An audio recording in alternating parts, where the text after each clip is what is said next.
Hello everybody, welcome to the United Stands. I'm Mark Goldbridge. This is your latest Manchester United news, and fasten your seatbelts for another, I'm sure, debateful show. Loads to get into, fake news galore, but also what is the plan?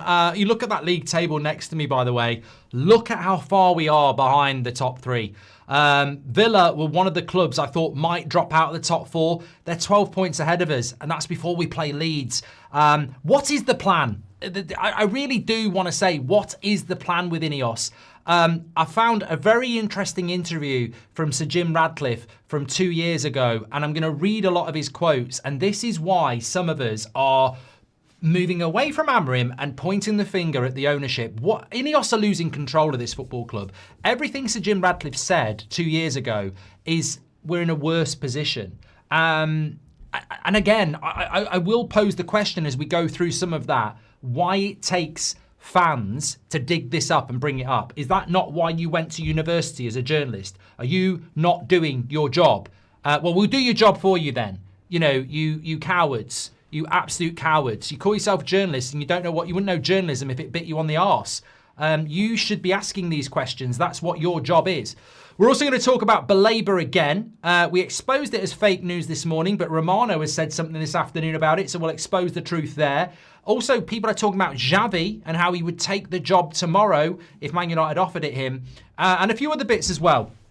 Because I think all United have at the moment is to regurgitate the same old crap to try and buy themselves time. I think if I could give you the one thing at the moment that I think really just keeps getting thrown out there to try and buy them time, it's that we're going to buy an expensive midfielder in the summer. How many times have we heard we're going to buy an expensive midfielder in the summer? And why do they think that Man United fans are morons that are going to sit there and go, that's fine, the football's shit, there is no vision, and we're absolutely crap, but you're going to buy a player in the summer. That's fine. That's all you needed to say. Nonsense. I also think that there is a lot of people waking up in 2026 to the real issues at Manchester United. And I actually think if people keep putting the pressure on, we will get a January signing. I don't think we're meant to be getting a January signing. I don't think Ruben Amarim was lying. I don't think the plan is to sign anyone in January.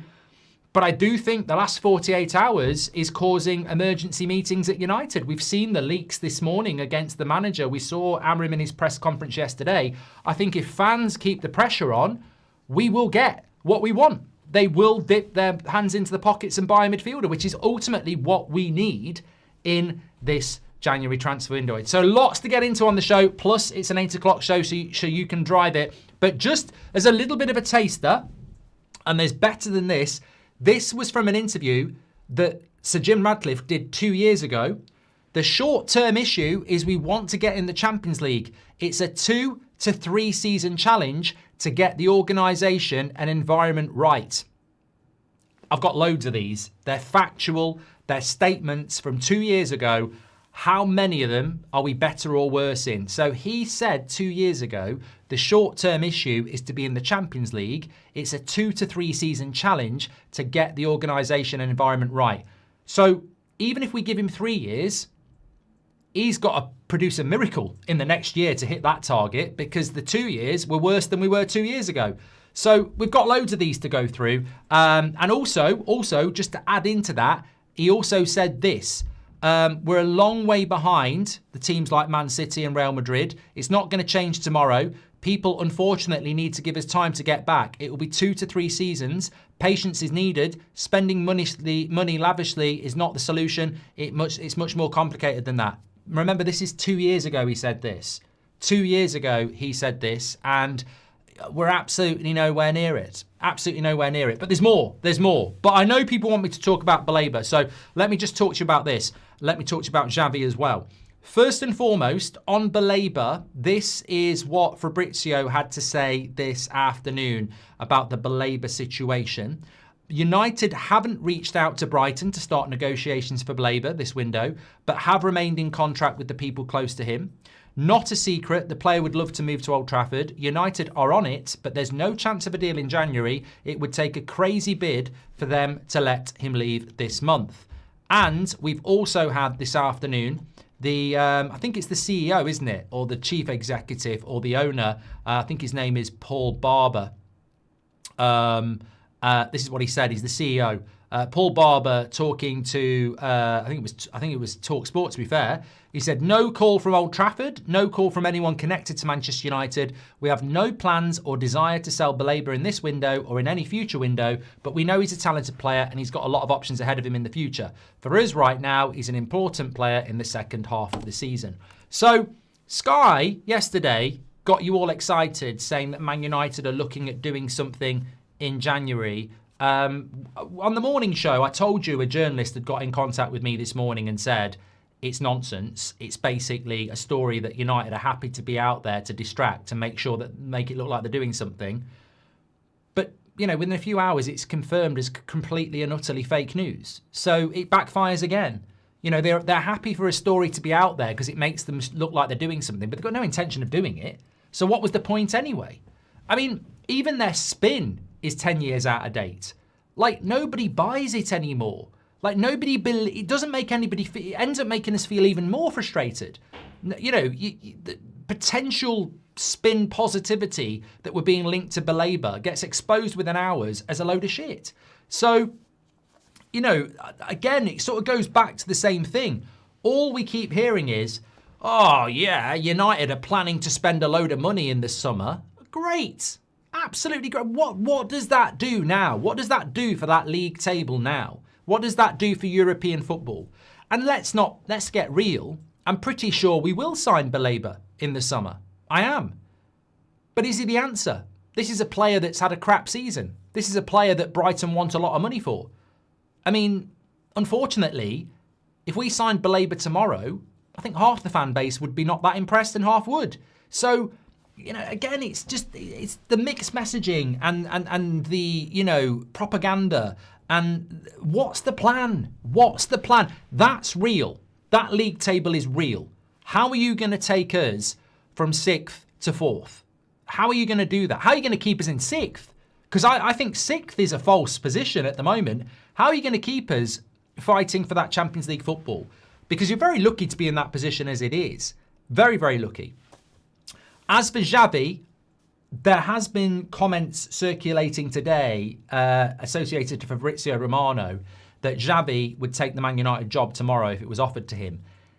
From the research we've done, these are old quotes. This is not today. This is not something Fabrizio has said today. There's no reason why it would change today because it was said a couple of months ago. So I'm sure Xavi probably would take the Man United job if it was available tomorrow, but it's not available tomorrow and it's not a recent, you know, bit of news. So Xavi, Tuchel, Nagelsmann, Ancelotti, it doesn't really matter because United are not looking to do that anyway. And is there anybody in this fan base that actually thinks the next manager is going to do any good anyway? I mean, it doesn't matter who the manager is if he's driving a bloody go-kart with no wheels. Like, it won't actually make any difference. I really don't think a new manager will make any difference. What I will concede is that I don't see Amarim winning a domestic trophy and I don't see him getting Champions League football.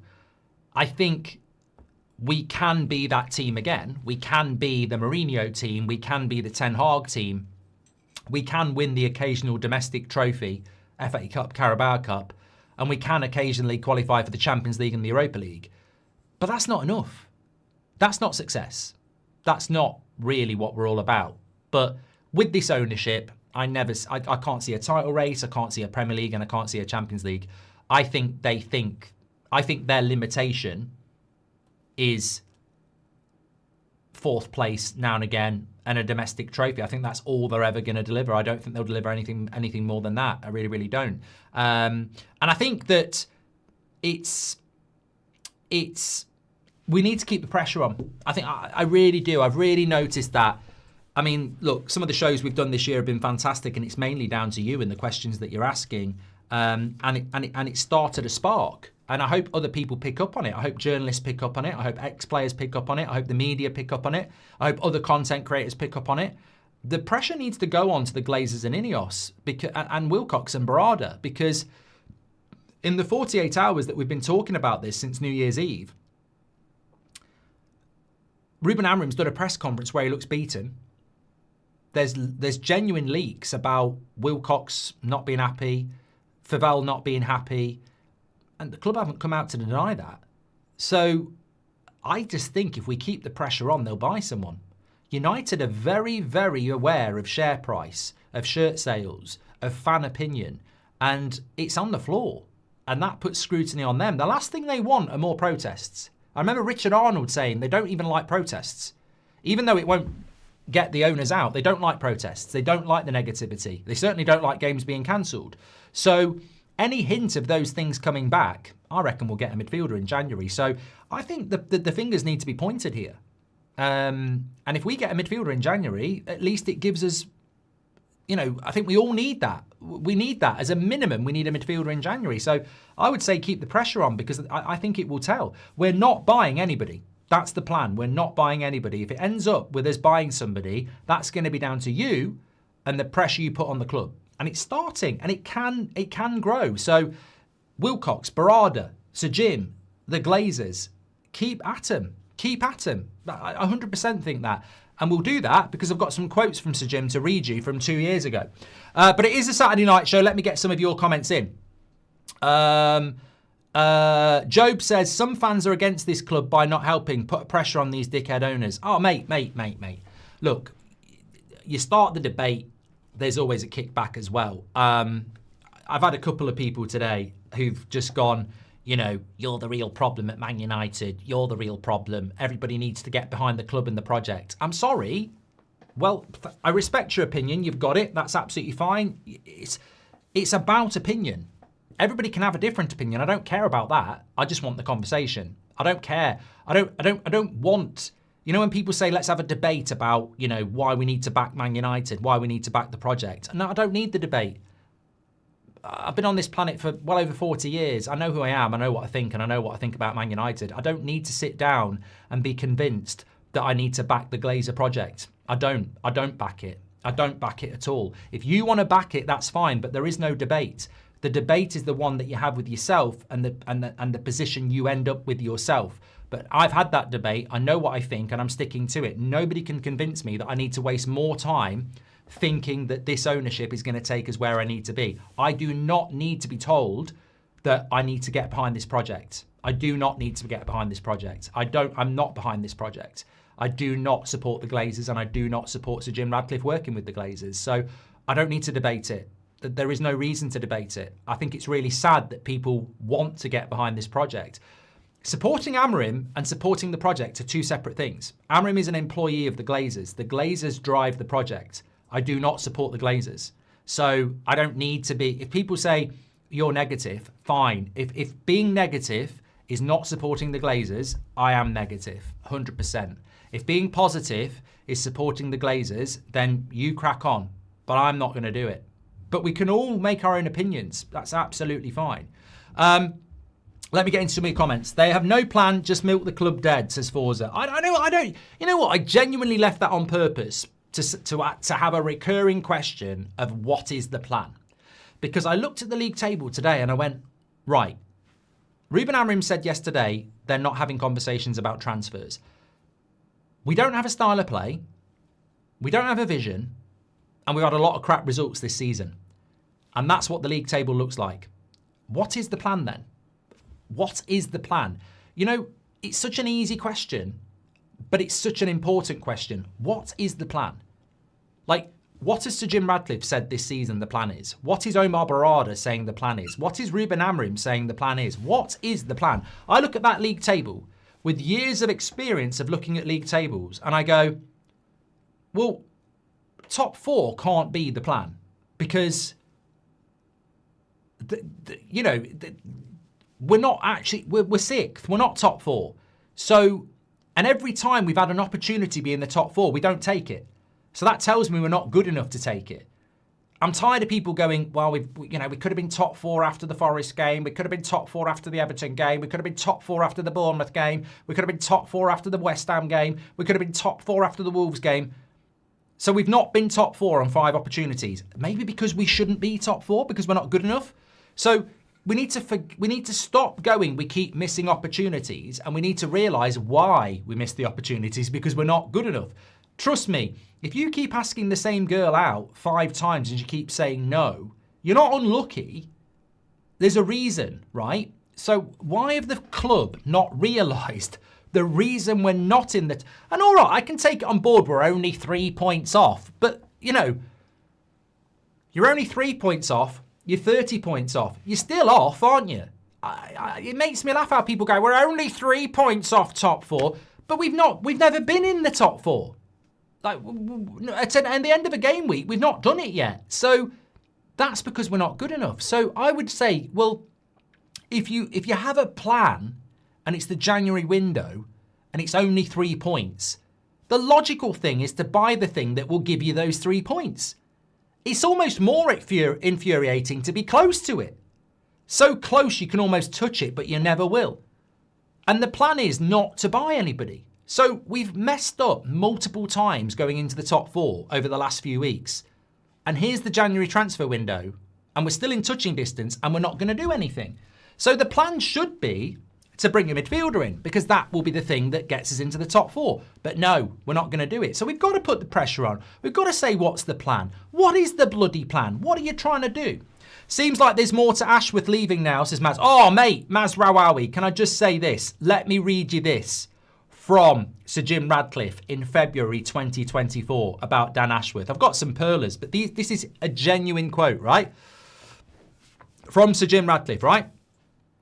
If you want some actual definitive statements from Sir Jim Ratcliffe that will make you concerned about his ability to do the job, because some people still think he can, listen to this. February 2024. I think Dan Ashworth is a 10 out of 10 sporting director. I could leave it there, couldn't I? I could just leave it there. I could leave it there, but he goes on. One of the best around. He'd be very good at Man United. It's understandable that somebody like Dan would see Manchester United job as a very interesting challenge at this stage of his career. You can't criticise Dan for looking at maybe the most coveted job in football, particularly with the challenge at Man United. So look, he's a 10 out of 10 sporting director 2 years ago. He lasted 6 months. I mean, you can just leave that there. You can just leave that there, can't you? The guy who's in charge of football at Man United called Dan Ashworth a 10 out of 10 sporting director and then sacked him 6 months later. And these people are still making decisions at Man United. And that's a genuine quote. And any journalist could have gone back and said, you know, the real problem at the club isn't Amarim, it's the ownership. They've made so many mistakes and their vision is so muddled. Look at this. But they don't do it. It's all swept under the carpet, and yet it's there. You can literally chat. You could easily type into ChatGPT, give me the top 10 quotes from Sir Jim Ratcliffe when he took over the club that haven't happened 2 years later, and it will give it you. It will give it you. You know, it actually did happen. I wake up every morning hoping to see the headline Glazers clear debts. Call me a prat, but I'd tolerate Glazer ownership without debt. So depressing, says Keel. Hi, Mark. I think Amarim didn't follow the board's script yesterday and just told us as it was. No incomings, and United leaked to Slow Sports News that we were in for Baleba and then discredited Amarim. It's sad, says Nigel. I think this is a great comment. Thanks for your super chat, Nigel.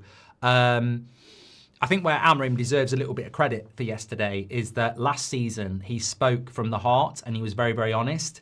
I think in the second season, he reminds me of Ten Hag, where he's had the summer and he's had the script, and it's very much support the ownership and the club. And he has been doing that. But I think yesterday he broke from the script. And I think you're right. There is no way the club would have wanted him to say that. But he walked into that press conference a broken man. He walked into that press conference a defeated man. And there is no way the club would have wanted him to say that. No way in a million years. So again, I would say keep the pressure on, because the pressure is starting to tell. And the cracks are starting to appear. And I think if we keep it on, we might end up with a signing in January as a bare minimum. So, you know, I think you're right, Nigel. He did break from the script. And that's a good thing. That's a good thing. We know it's a badly run club. We know we've got incompetent people there. And even if you think Amarim's incompetent, you can't criticise him for exposing that. Any idea what the embargoed presser hype is all about? Beanie Man says it's a wild one. I've got no idea. Shit, just spilt my beer. I've got no idea, Lukey, but that'll be at 10:30, so we'll have to wait and see. Very, very interested to see what that's all about. So we will wait and see. I'll just see if I can get anything. I'd forgotten that it was out.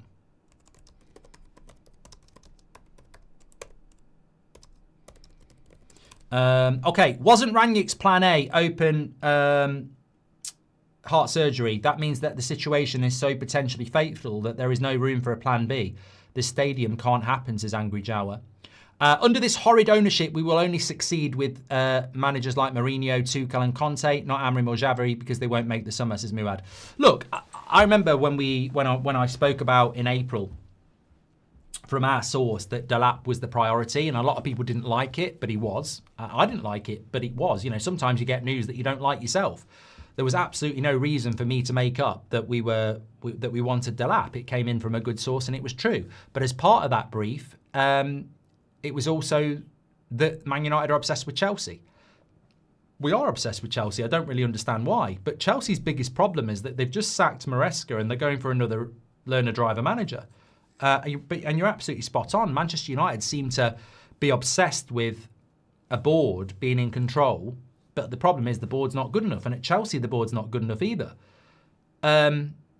We won't go for Conte. The same reason Chelsea won't go for Conte. They won't go for a Tuchel. They won't go for a Conte because they want somebody they can control.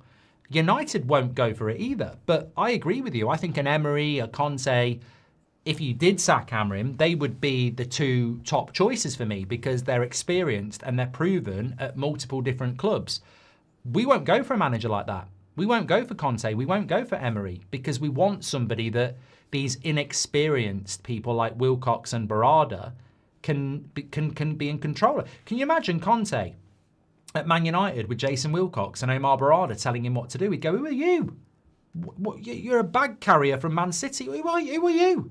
What? Oh, COO. I've got another one. BS. And PO. Piss off. So that's why they won't go for an experienced manager because they'll get absolutely exposed as the inexperienced people they are. Fully agree with you, Marx. It's tumbleweed. Could the United stand make a list of all the good and promising players that came to United, looked decent for a month and then dropped off? Never to be seen at the highest level again, says Marlowe. Well, give me some examples. I mean, are we talking Sancho or are we talking actual youngsters?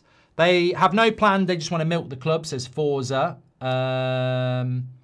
Mark, can we wish Linda a happy 71st, says Gav. Happy birthday to Linda, one of our moderators. Thank you very much for that, Gav. Hi, Mark. Why are you protecting Amarim? He's costing United Champions League football, says Ryle. What will it take for you to be Amarim out when we support the majority view? Very fair question, Ryle. I don't think I'm defending Amarim. I find that quite... It brings a bit of a smile to my face, actually. Me being described as defending Amarim is quite a funny one. I'm not defending Amarim. I've been quite critical of Amarim for quite a while now. I don't like the fact that he plays Bruno in the midfield. I don't like the fact that he keeps using Luke Shaw when he's a waste of space. I don't like the fact that he has Delo in the team. So I don't support Amarim. I think he's made a lot of mistakes and I'm not convinced he's the right guy. But I'm also tired of sacking managers. I think the next manager will end up in the same problems. And I think Amarim should be given a midfielder in January and then the rest of the season. And I'm not going to change my mind on that. That midfield is atrocious. And he should have had a midfielder on the 1st of Jan. And I want him to be given the season. I also do not blame him as much as I blame the ownership. So it's not that I don't think Amarim should be under pressure. And as I've said to you many times, if you want Amarim out, there's no complaint from me. I think there is enough reason to sack Ruben Amarim. And if that's what you want to do, you'll get no complaints from me. I'm not telling you you're a moron. I'm not saying you're not a United fan. If you're Amarim out, I can't argue with it. But for me, the main issue is getting a midfielder in January, giving Amarim the season and putting the pressure on the ownership and the CEO and the director of football. And to do that, I have to sort of push Amarim to the side and say, look, he's got his problems, but the bigger problems are the ones I've said. Sarvish says, Glazers don't care because they can bring in Javi tomorrow. Imagine when these managers actually start refusing the job. How do we put pressure these managers peacefully to refuse the job, says Sarvish. Time to wear a Free United shirt at the game, says Gary. People are really linking us with Trent, says Bear. I mean, I wouldn't want Trent Alexander-Arnold anywhere near Man United. I mean, he is just not the character or personality I would want here anyway, and he played for Liverpool. You should hire a journalist to interview Barada, says Yazin. I don't think even the journalists that are clients for Man United can get an interview with Barada, so we've got no chance there. Daniel Thompson has gifted a membership. You're an absolute legend, Daniel. Right, I want to go through some of these Sir Jim Ratcliffe comments from this interview because this is the bit I've been looking forward to the most. But another super chat's come in from Culled. He says, if the owners watch the football, you either sack the manager if he's the problem or buy players. There's no third option, which means they're satisfied with where we are. Exactly. You either sack the manager or you bring players in for the manager, and they're doing neither. So what's the plan? Hi, Mark. Who would you say Man United care about more, Leeds or Newcastle? Two teams that hate United while the feeling isn't really mutual. I don't know, Insanity, because I don't speak for Man United fans. Personally, I would say Leeds is more of a rival than Newcastle, but I don't really see Leeds as a rival of Man United. Our board has lower expectations than a Virgin, says Bear Crawl. And also, surely Neves is viable now, Price, and helps the midfield, says Boxer. What is right about Man United right now, says Keel. And S. Daniel says, according to Beanie Man Sports, 10:30 presser will be very interesting. He can't release it for some reason, but said it's very spicy. Well, it's embargoed till 10:30. That's why he can't release it. But when it comes out, I think it'll be very interesting. Broadswood calling Danny Boy. The owners clearly had no intention of backing this manager. Barada said there was a plan. So what is it, says Mike JW. Thank you, pal. And Earthman says, Glazers and Ineos are Kaiser Soze. So we as the fans keep falling for the lies and the scams. Very good film reference there as well. If you've not seen it, Ordinary, what's it called? Is it Ordinary Decent Criminal? No, it's not that. What's the film? Usual Suspects, that's it. Stephen Ed Red says, maybe the reason Amarim was deflated is Wilcox told him to go to a back four and he has refused to do it. You know what? If Wilcox has told him to go to a back four, he should have sacked him. You can't. Why did you appoint me in the first place? That's what I would say. So you appointed me as a 3-4-3 manager. You haven't given me the players and now you're telling me to play a back four. Fuck off. That's what I would say. I'd say fuck off. You haven't given me the players. I'm not changing who I am. Yeah. Right, let's go through some of these. This is going to be the best bit. Okay.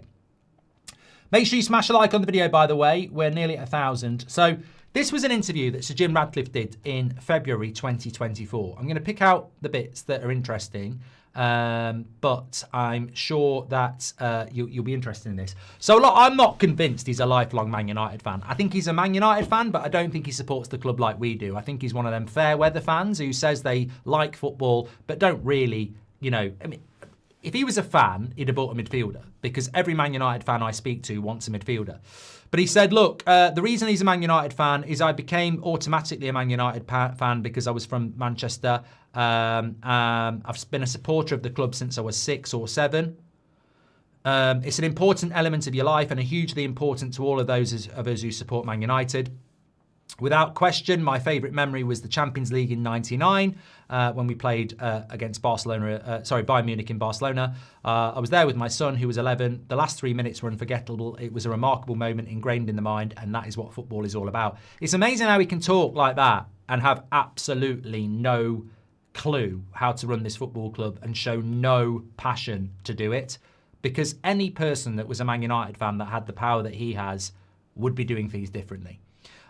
He also goes on to say about the scale of the challenge. He says it's clearly been a difficult 11 years. Remember, this is from 2 years ago, since Sir Alex Ferguson left. It's not switching a light switch. It's not a simple short-term fix. We have to walk to the right solution, not run to the wrong one. The short-term issue is we want to get in the Champions League. It's a 2 to 3 season challenge to get the organisation environment right, to get the performance on the field and win football matches. That involves design and structure of the organisation being correct. This is 2 years ago. So he spoke about a 2 to 3 season plan 2 years ago. and nothing has happened. In fact, it's got worse. In the last 11 years, Man United have had a lot of coaches and nobody's been very successful. That says to me there is something wrong with the environment. It's not the constructive for me to blame anyone. It's a fact. My focus is on how I change that environment to get the best out of the coach and squad. And again, 2 years later, hasn't worked. On working with the Glazers, he says, I only know Joel and Avram, and they are, despite what you might read in the press, very nice people, very courteous, and they're very big fans of Man United. I understand the frustrations and the anger, but I am looking forward, not backwards. I tried to be patient and will try to build Man United back to where it should be, which is one of the very elite clubs in the world. The key to it is working with Joel and Avram, which in my view is a very good and trusting relationship. I think in a way it might have been the easiest solution for the Glazer family to sell. To be fair to the Glazers, they thought the best solution was to sell to me because they thought United would benefit more from that. Bollocks. They've benefited from it with a bit of money in their pocket. On recruitment, he says, ultimately, the level we want to get Man United to is not the level we are at. That takes time. It's not just about players. It's the whole machine. There are thousands of people in that machine, and we need to get that machine working well. We need to be as good as anyone else in the game at recruitment, and we haven't been. And we still aren't 2 years later. FFP is a new element in football and a reality. We will assess how much money we have available and use it well. We have to find the best people in the world, ensure they have right character and personality, and create the right environment for the elite sports people to be successful. All we're doing is trying to drive performance on the pitch. 2 years later, none of that's really happened. And also, just a couple of other bits he spoke about as well, which I found really interesting. I would rather find the next Mbappe than spend the fortune now. One player isn't going to solve the problem. We need to be as good as anyone else in the game at recruitment, and we haven't been. So I would rather find the next Mbappe than spend the money now. I mean, 2 years later, where's the next Mbappe? It's not going to happen, mate, because you haven't got an environment to develop players. You're just following the Chelsea model. I want to buy young players, create a cattle market of young talent, and make money out of them. You're not going to develop the next Paul Scholes or the next David Beckham because you haven't got the current Cantona, Keane, and Schmeichel to develop them. 2 years down the line, everything he said is just a big load of bollocks. And this one takes the biscuit. The true owners of the clubs are the fans. We're merely guardians or stewards. 2 years ago he said that. Has he ever listened to anything that you want? Are they ever taking on board what we want? Are they bollocks? He's just a wolf in a sheep's clothing. He's just another Glazer. That's all he is. And all these comments from 2 years ago are just wrong. Absolutely. He said every person in our management must be world class. 2 years later, they're not world class. Barada's not world class. Wilcox is not world class. You're not world class. It's incredible to go back to these comments from 2 years ago and see where we are now, because we're just not achieving things anywhere near, he said, we would be achieving at this point.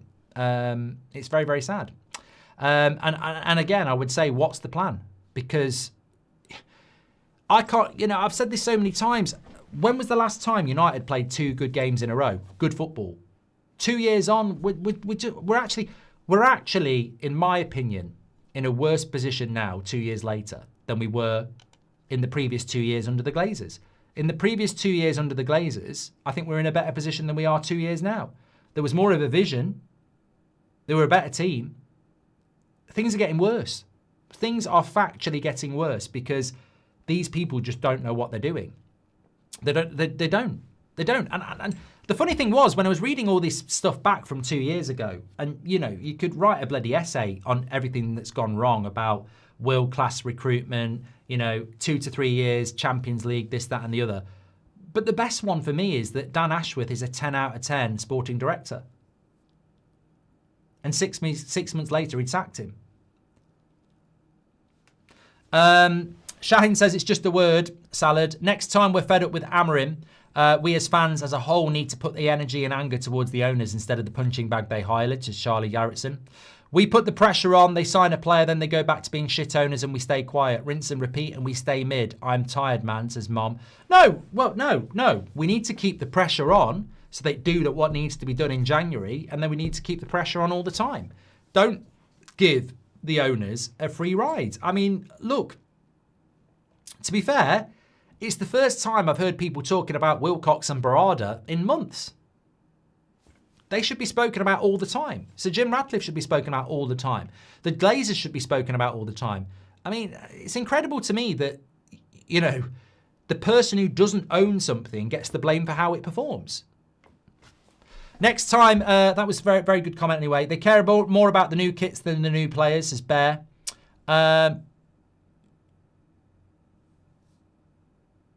Maybe the reason Amarim was deflated is Wilcox told him. I've done that one as well. Thank you very much. The plan, there is no plan, says Mr. Hooper. And the plan should be Mendes, Anderson, Kane, but we're Everton now, says Savage. We're mediocre, let's face it. And what frustrates me is the mediocrity is enough for these corrupt owners, says Crizzle. Well, look, ultimately, I've left that there a little bit too long. But if we don't beat Leeds tomorrow, then we may still be 3 points off Champions League football, to be fair. We might still be, but we will be 12 points off Aston Villa. And that, to me, is, you know, incredible. And there is no guarantee that we're going to win the game tomorrow. We might do. You know, we can win tomorrow. We are a light switch team. I would never sit here and say we're going to lose. We've got no chance. But it's going to be a very, very difficult game. And I think that, you know, where to be in a transfer window and saying we're not buying anybody and walking into games like this, and you know what's another major irritant for me is how Amarim constantly keeps talking about when we get our players back, and I just think, you know what, I feel so sorry for him that the only thing he's got is we're missing Bruno and when we get our players back. And I haven't said this before because I don't want to make it about Amarim, but I feel like either Amarim is taking us for mugs or he's just completely out of his depth, because he keeps talking about, like, you know, it's almost like, well, we might lose to Leeds and we might not beat Burnley, but when we get our players back, we'll be okay. But we weren't okay with those players. You know, we lost to 10-men Everton, and if I'm right in thinking, all those players were there apart from De Ligt. So Brentford, all those players were there. So when we get these players back, we're going to be okay. But we weren't okay when we had them anyway. And also, when you get Bruno back and Ahmad back and Mbeumo back, who's to say that Martinez and Le Mans and Sesko won't be injured? Because that's how football works. You might have another 3 injuries by then. So to me, it's just like the excuses don't stack. I can't go, well, when we get Bruno and the AFCON lads back, we'll be okay. Because I don't think that's how it's going to work. And I don't think it was okay before. But that's all he seems to have. And you can't blame him, because he'll know his team's not very good. And he'll know his team is slightly better when it's got some of those players back. And he knows he's not getting transfers. But going into games like Wolves and Leeds and Burnley and be talking about getting 3 or 4 players back just shows you how bad he thinks the team is. And I watched Arsenal today, and they can rest Saka for Madueke. You know, they've got an amazing squad. Scourge has gifted 5 memberships. Thank you, pal. You're an absolute legend. On Amarim, isn't it a little low bar to have a formation manager at this level? For $6.5 million a year, you'd expect a coach to be able to do more than one formation, says Shahin. But that falls onto the ownership, mate. You know, whatever you think about Amarim, good or bad, he's an inexperienced coach with a very distinctive style of play. He's a niche coach, isn't he?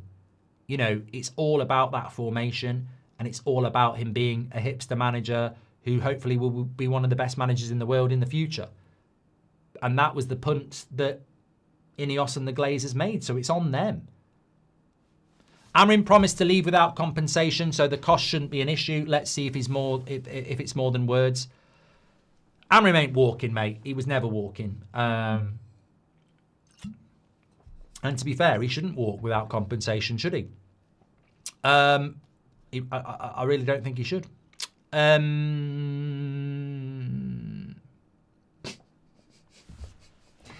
There is always somebody that can make me laugh. Hello, Mark Goldbridge, says Ario. Would you consider Roy Hodgson as a long-term option to bring United back to success? We'll leave it at that.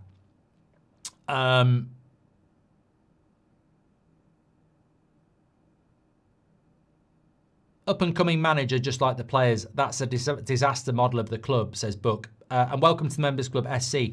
But you know what? It's a long time ago. It was April. And we were told, and I remember it was a Saturday, no one was talking about it. And I said, Man United want Liam Delap. And people went mad. And I went, I don't want Liam Delap. But this is from somebody very, very close to the club. We want Liam Delap. And as part of that, it was, we're very confident we're going to get Delap because Wilcox knows him and thinks he's got him.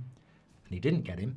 And also, Man United are obsessed with Chelsea. Well, we know we went for Delap. We know he was number one. We know Wilcox blew it. And we also know that we're obsessed with Chelsea. Chelsea recruit young players and inexperienced managers, so an incompetent board can control everything.